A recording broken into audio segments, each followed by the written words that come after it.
Bonjour, je suis très content de vous retrouver dans Les Volontaires, le podcast qui va à la rencontre de celles et ceux qui participent à la recherche médicale de l'INSERM. L'INSERM, c'est le seul organisme de recherche public entièrement dédié à la santé humaine. Je suis Chandrou Kumar, journaliste docteur en neurosciences. Dans cet épisode, nous allons nous intéresser au cancer du sein. Pendant la chimiothérapie, de nombreux effets secondaires apparaissent. Et il y en a sur le sommeil. L'objectif du laboratoire où je vais est de comprendre les effets de la chimio sur le sommeil et de développer une nouvelle prise en charge sans aucun médicament pour tenter d'améliorer le sommeil des femmes touchées. Bienvenue dans le projet I Can Sleep. J'ai l'impression d'être dans un bateau. Et comme j'adore vous le rappeler, la science, c'est avant tout une aventure humaine. D'interagir avec nous, de parler de leur maladie mais avec un autre prisme, je crois que ça leur fait en tout cas un petit peu de bien. Je suis donc à Caen pour aller à la rencontre de Sylvie et Farah. J'ai des fils partout, on ressemble un peu à un œuf de Pâques en sortant. Deux volontaires impliqués dans cette expérience sur le cancer du sein. Franchement, les tests, j'ai rigolé. Ainsi que les scientifiques Joy Perrier, Clara Elia et Melvin Galin. C'est parti, j'appuie sur le bouton. Qui collaborent au sein de deux laboratoires INSERM. Le laboratoire de neuroimagerie et de la mémoire humaine d'un côté, et celui des mobilités, attention, orientation, chronobiologie de l'autre. Vous avez d'autres questions sur Non, Okay. Je voulais savoir à quoi m'attendre. Je suis dans une petite salle du laboratoire. Devant moi, une participante à l'étude qui n'est pas malade. Je m'appelle Sylvie, j'ai 63 ans. Sylvie fait partie du groupe Témoin. Il est constitué de 25 volontaires non malades. Cette volontaire est entourée de Clara et Melvin, deux doctorants qui viennent de retirer l'énorme dispositif qu'elle portait sur elle et qu'elle a porté pendant toute une nuit. J'ai des fils partout, les électrodes sont fixées avec une espèce de ciment. C'est ça, c'est du ciment. Du plâtre. Oui, non, lapsus. Dites-moi Melvin, c'est quoi une polysomnographie ? Ça va être un appareil qui va permettre d'enregistrer le sommeil en très grande globalité. On va avoir des électrodes sur le crâne pour enregistrer l'activité cérébrale, sur le visage pour enregistrer les mouvements oculaires et le tonus musculaire, donc ça ce sera au niveau du menton. On en aura au niveau des clavicules pour avoir un électrocardiogramme. On aura aussi deux ceintures respiratoires, une canule nasale pareil pour la respiration. On aura de l'oxymétrie de pouls pour mesurer la saturation en oxygène dans le sang. Et on aura un micro pour enregistrer des éventuels ronflements. On ressemble un peu à un œuf de Pâques en sortant, parce que tout est maintenu par une espèce de jersey. Donc on sort le soir, tout équipé. Forcément, ça fait exploser de rire mes petits-enfants, parce qu'on ne ressemble quand même pas à grand-chose, il faut bien le dire. C'est pour ça que je prévois un vêtement à capuche. Je sors comme les jeunes avec une capuche pour qu'on me voie le moins possible.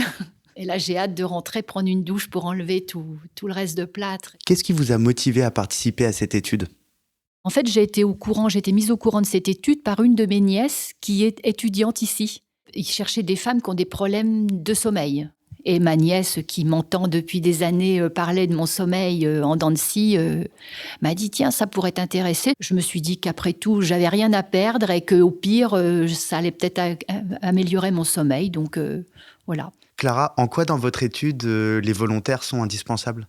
Les volontaires, donc, elles vont nous permettre en fait de faire des comparaisons entre les femmes qui sont atteintes d'un cancer du sein, donc le fonctionnement cognitif de ces femmes-là, le sommeil. On va les comparer donc au sommeil et au fonctionnement cognitif des personnes qui ne sont pas atteintes d'un cancer du sein.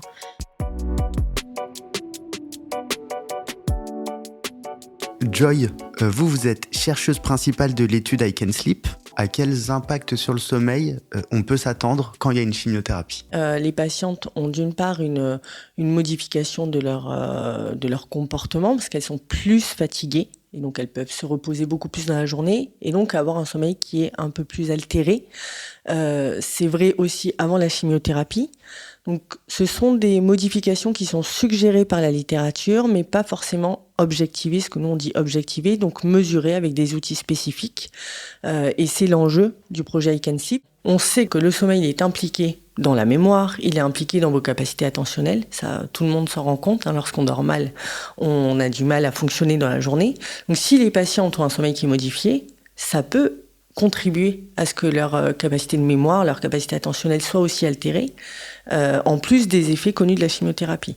Donc si on régule le sommeil, on peut peut-être limiter ces effets-là.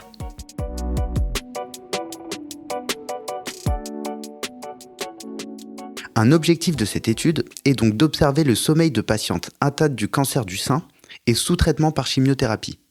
Là, je suis actuellement avec Farah. Elle fait partie du groupe de 50 volontaires atteintes du cancer du sein. Je m'appelle Farah, j'ai 54 ans. J'ai donc été opérée et j'ai suivi des séances de chimiothérapie. Dès que j'ai appris la présence de ce cancer, on m'a proposé de faire partie d'une étude sur le sommeil, pouvoir venir en aide à la recherche. Je trouvais que c'était très intéressant et puis même valorisant pour moi. Personnellement, ma santé n'était mise en danger à aucun moment, je prenais aucun risque. Puis sincèrement, il n'y a pas de contrainte, il y a 0 contrainte. Et puis voilà, pendant qu'on fait ça, moi j'ai envie de dire, on oublie un petit peu le cancer et ça. Enfin, moi je l'ai vu comme ça en tout cas, et tant mieux. On essaye de suivre en fait le rythme de la patiente. Il se peut arriver qu'elle ne veut plus participer ou qu'elle veut déplacer le rendez-vous ou le reporter. On est vraiment flexible là-dessus. On essaye parfois aussi d'aborder les choses de manière plus humaine. Même si on est dans un cadre de recherche, on peut parfois sortir un tout petit peu juste pour voir comment vraiment la dame va, pour savoir comment on va la prendre en charge. Parce que notre but n'est pas que, en fait, de recueillir des données scientifiques pour rédiger des articles ou pour les diffuser ultérieurement. Mais aussi, si la personne qui est en face de nous ne va pas bien, n'accepte pas, par exemple, sa maladie, on est censé, c'est notre rôle, on est censé, en fait, de la réorienter chez quelqu'un, chez un professionnel, pour qu'elle puisse régler ce problème. Farah est dans une pièce juste à côté de celle où je suis en ce moment. Entre les 2 pièces, une fenêtre, et à travers cette fenêtre, je vois Farah qui est dans l'IRM. C'est le bruit qu'on entend autour de moi. Mais on voit aussi sur un autre écran la tâche qu'elle est en train de réaliser avec les manettes. Elle fait une sorte de micro-jeu vidéo dans un IRM. En effet, on utilise l'IRM, donc l'imagerie par résonance magnétique, pour mesurer d'une part la structure du cerveau, donc sa taille, avant et après la chimiothérapie, puisque dans la littérature, il a déjà été montré que suite à la chimiothérapie, on a des diminutions du volume, en particulier dans l'hippocampe, qui est la structure impliquée dans la mémoire. Donc nous, on va mesurer cela, cette modification de la taille du cerveau, mais aussi la modification éventuelle de l'activité du cerveau. Et là, en l'occurrence, au cours d'une tâche qui mesure l'attention des personnes. Et donc cette tâche est réalisée dans l'IRM.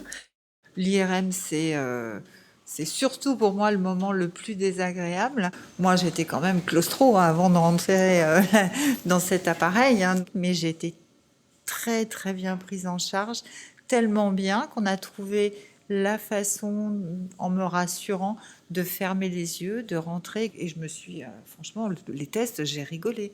Ensuite, l'idée, c'est de faire le lien entre cette structure du cerveau et cette activité du cerveau et les modifications du sommeil qu'on va retrouver.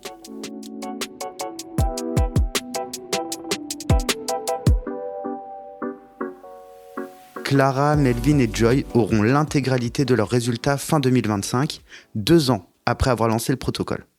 Pour chaque volontaire, ça fait entre 6 à 8 mois d'expérience. Un sacré rythme.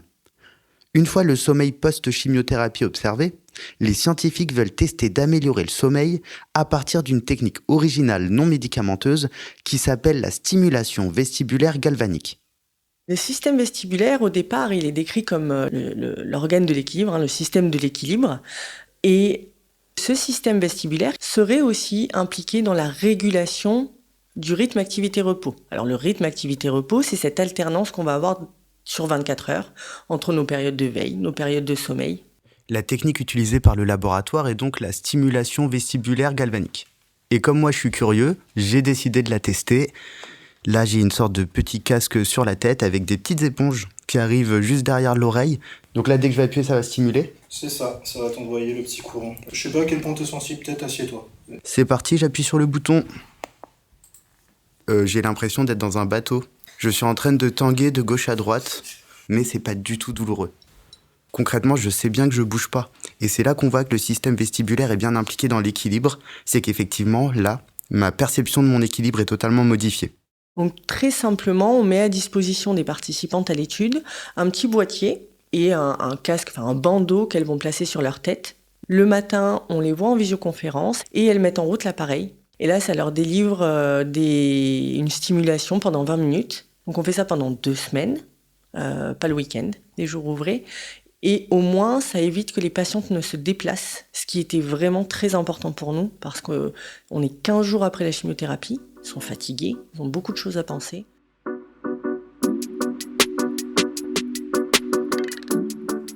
Ce matin, quand je suis arrivé, Sylvie était déjà déséquipée. Cette fois-ci, je suis avec Melvin, Clara et Farah. Et il y a Melvin qui est en train d'équiper Farah de l'appareil qui va lui permettre de suivre le sommeil et qu'on appelle donc la polysomnographie. Farah, comment se passe cette étape d'équipement ? Moi, j'ai déjà vécu. Effectivement, esthétiquement, c'est pas... Voilà. Et on m'a proposé de sortir avec un petit foulard. Donc, c'est des petits foulards en tissu au carré, pliés en triangle, qu'on s'attache sur la tête.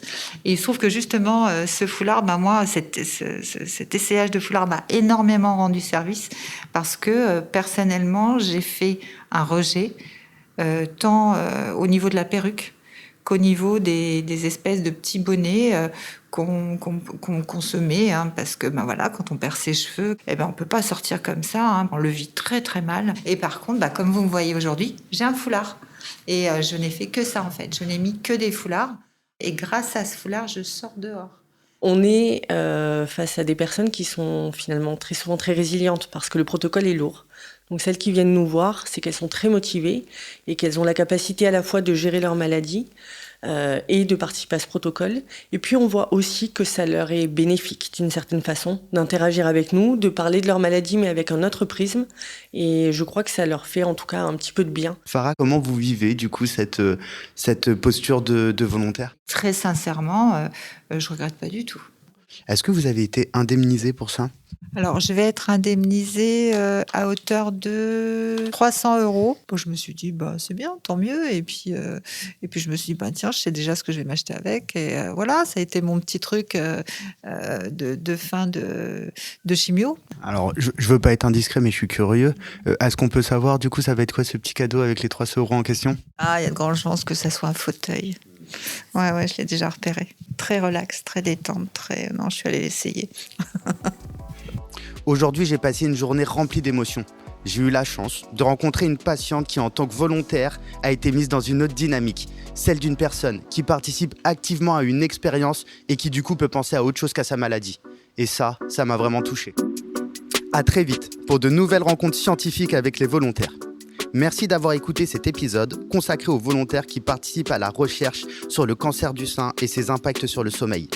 Les volontaires, c'est un podcast de l'INSERM, produit par Maison Caprod. À bientôt pour de nouvelles aventures et de nouvelles études en recherche médicale. Et si vous avez aimé cet épisode, n'hésitez pas à vous abonner et à le partager autour de vous. Et si vous le pouvez, pensez à nous mettre 5 étoiles sur votre application, ça nous aide vraiment.